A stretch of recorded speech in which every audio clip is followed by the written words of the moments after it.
Welcome to Think Big with Dan and Qasim. Join hosts Dan Melnick and Qasim Masood as they explore big ideas, limitless possibilities, and engage with visionaries, entrepreneurs, and thought leaders who dare to dream big, get inspired, motivated, and find practical tips for personal growth.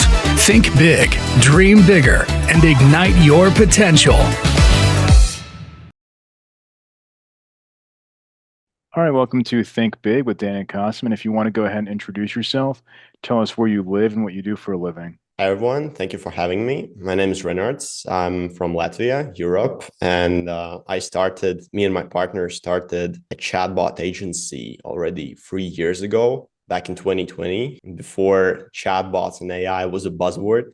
And from there, it was a crazy ride. We've onboarded more than 80 clients. We are working with D2C brands, primarily in Europe right now, and managed to generate over like 5 million euros in revenue for our clients. Awesome. So can you just tell us more, like what is a chatbot agency? Like what does that mean? And like who is an ideal customer for you? Yeah, so we've been working with direct-to-consumer brands here in Europe. Also, we have a couple of clients in the US, but chatbots, it's basically conversational commerce, which means that you can implement them for a client in Messenger and SMS.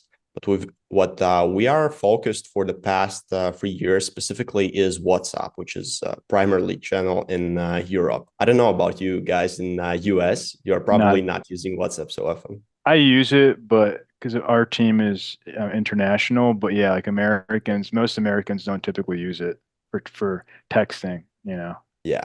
So I guess like in terms of, can you just, I guess, describe like an example without mentioning a specific customer, right? But just a customer use case, right? So somebody signs up and they're implementing their WhatsApp business with your chatbot. Is like a SaaS model, or do you just build it out for them? Like, what does that look like? Yeah, so it's entirely done for you solution, which is basically a monthly package of WhatsApp marketing, which means we are engaging their customers and building their subscriber base for WhatsApp, and then we're also managing their campaigns, which means broadcast, different automations, car abandonment automations, post-purchase automations, and all of that stuff.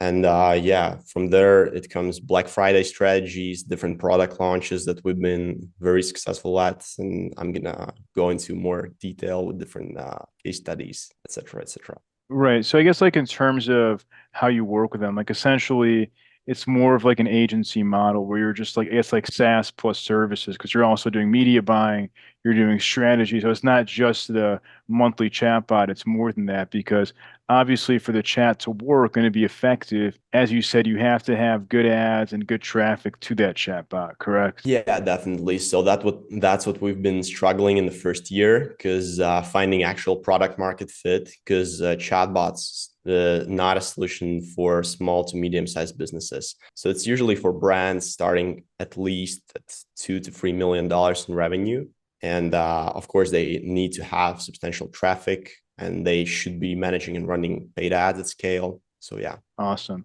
So in terms of like your pricing, like, and what does that look like? It's like how much do you typically charge, and like what are they getting? You know, so I'm sure maybe if somebody has the chatbot, maybe there's different tiers of pricing where it's like if they're paying more, it might be like a different level of service. So how do you price your services? Yeah, so usually that's a monthly retainer plus performance. So performance comes from our different product launches and campaigns that we manage. Awesome. So what would you say is like the biggest challenge that you face in the business today?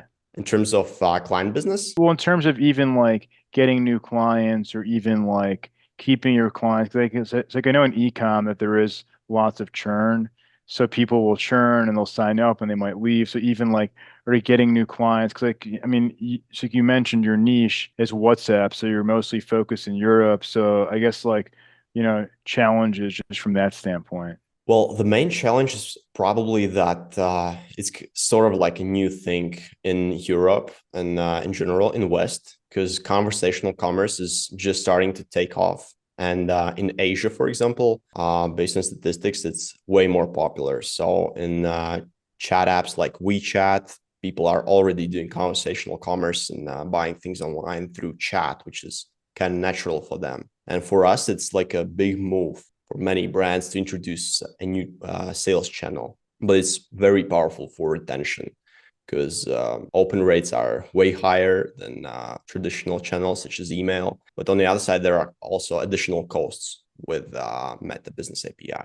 Right. So do you only do WhatsApp or do you have other integrations? Like, do you do WeChat or anything else, or is it just WhatsApp for now? Yeah, we've been doing also SMS campaigns for a couple of clients in the US. We've been doing Facebook Messenger, but right now we're very focused on WhatsApp because it shows the best performance so far. And that's kind of like, it's not so personal as SMS because SMS is like too personal and it's too short. But on the other side, it's like the perfect like middleman between email and SMS. So yeah, it's a combo. Right. So I guess like how have you grown this business, right? How have you gotten into this? You told me you have 80 customers now. So has it been through cold email, LinkedIn, X? Like what has been your strategy to get all this business? Yeah, mostly from referrals and paid ads. So we've been really aggressive with paid ads in the beginning in our local country, and right now we're also running ads in LinkedIn and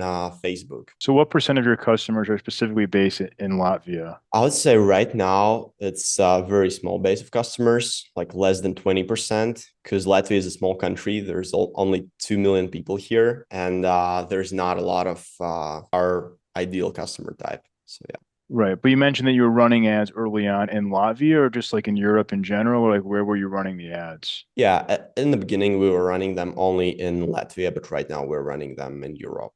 And also we are having different partnerships with other agencies who are referring clients to us. So where, I mean, do you have like most of your customers in the UK or Spain, or like what countries do you find most of your customers are located? So most of our customers are in UK, Germany, Spain, Portugal, Israel, Ireland, mostly like all over the Europe. Yeah, those are For the sure. main countries. So in Also a turn, couple of clients from Middle East as well. Yeah. well, I'm just curious, right? Because you mentioned all these different countries and they all have different languages. So how do you go about like training like the models in different languages? Because it's like, it's one thing if you're working with UK or American customers, like it's English, but like if they're in Israel or if they're in Germany, it's like very different languages. Yeah, so we provide our clients with native copywriters in each country and native translators. That's the thing that's exceptional here. And yeah, we have a lot of contractors that are working in these countries. So they are providing all the translations and all the necessary copywriting. Awesome. So obviously now that we're about to end 2023, so for 2024, like what are some of your goals? Like what would be considered a successful year for next year? That's a good question. Make $20 online.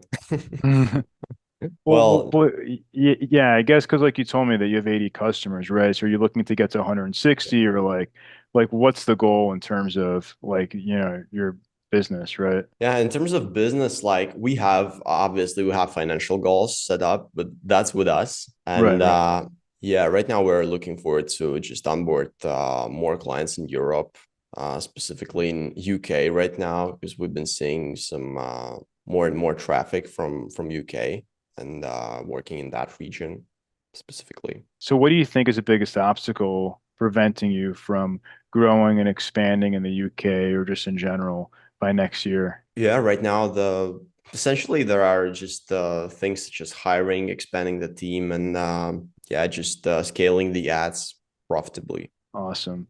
So I guess like is a vision also like to add more features or I mean that's kind of what I was getting at, like not necessarily just, financial goal, but maybe in 2024, like okay, we're gonna go more for WeChat or something like is that something that's like in the pipeline for like the next few years? I guess like where do you see yourselves taking this business? Yeah, so we are kind of like transitioning right now into SaaS model to provide kind of like do-it-yourself model to our clients. But there are lots of pitfalls here. So since we're not VC funded, it's really tough to provide a software as a service solution at a relatively low price for the end customer.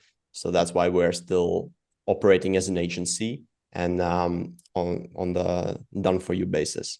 Right. So you're kind of exploring that, but you're saying that financially just wouldn't make sense to do like in the immediate future, but more so maybe, like in a couple of years from now. Yeah, it depends. Like it's mostly like a financial decision to go into like software business right now. But we have all the infrastructure, all the automations, all the flows set up for our clients natively in our platform.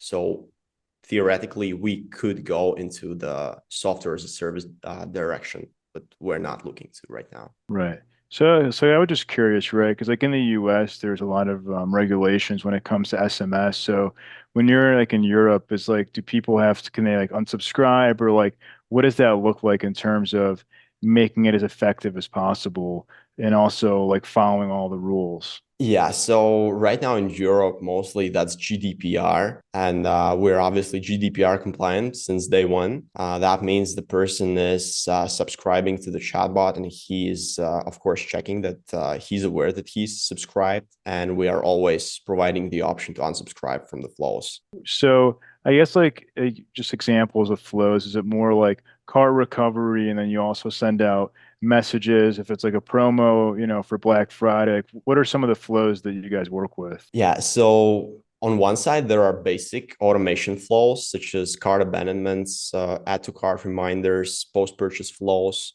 And on the other side, there are some strategic campaigns that are just focused on getting as many sales as possible. Well, I can tell you one crazy strategy that we did in 2022, which kind of exploded for one of our clients. So basically, we were offering a 10% discount, such as many brands do, but not on email, but on WhatsApp. And the person is just subscribing with their phone, with their WhatsApp, and they're instantly receiving this coupon code. And then we hired a native female from Europe who was recording voice flows, kind of voice messages in WhatsApp for those customers. Like we put them in the flow, and the voice message was around the following. So, hi, darling. It's Nancy from company XYZ.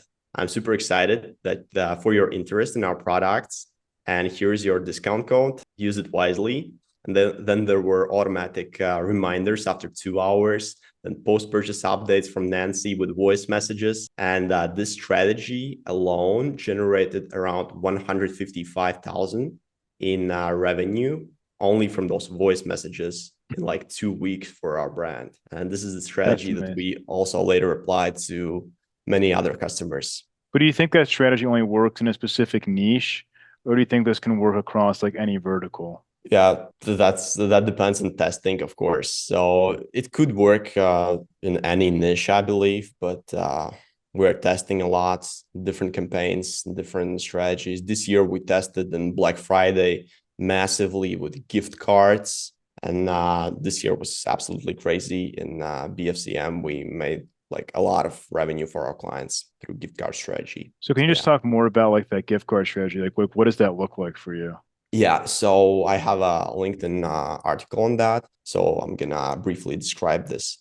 So basically, the first thing is to get as many WhatsApp subscribers as possible, is to gain a subscriber base. And we did that through giveaway. So we launched a massive giveaway by offering some free gifts, free products. And then we collected this huge customer database of around 40,000 people. And we were constantly warming them up every single day with the giveaways closer and Black Friday, and just 2 days left, 1 day left. And then we announced the winners in WhatsApp personally. We sent just a massive campaign to all the subscribers. And then for those who didn't win, we sent some other gifts such as promo codes, gift cards, and different bonuses that were really engaging. And from that, we generated a lot of revenue. That's amazing. So what would you say is like the one biggest piece of advice that you wish you knew before you started this company? So I wish we figured out the ideal customer profile earlier, because the first year was absolutely horrible. We were working with small businesses that were primarily in lead generation, and they were not kind of like the best fit. So I guess product market fit is one of the one of the things that take the most time and is crucial for success. So early on, you were not working at like when you first started, it was not e-com specifically, but then you realized like e-com is where you guys have to be. Yeah, we realized, and when we really took off was 2022, actually. We started in 2020 when COVID first hit, but the real takeoff happened when we figured out who is our ideal customer, that we have to focus only on WhatsApp marketing.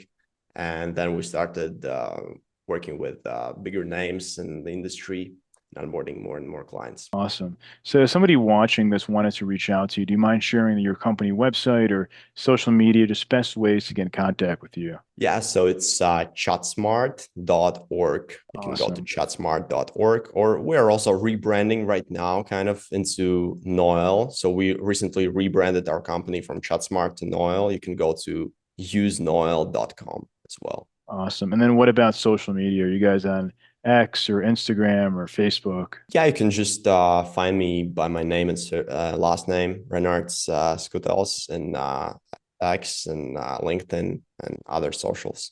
Awesome. Well, I just want to say that we're rooting for you to have a very successful 2024.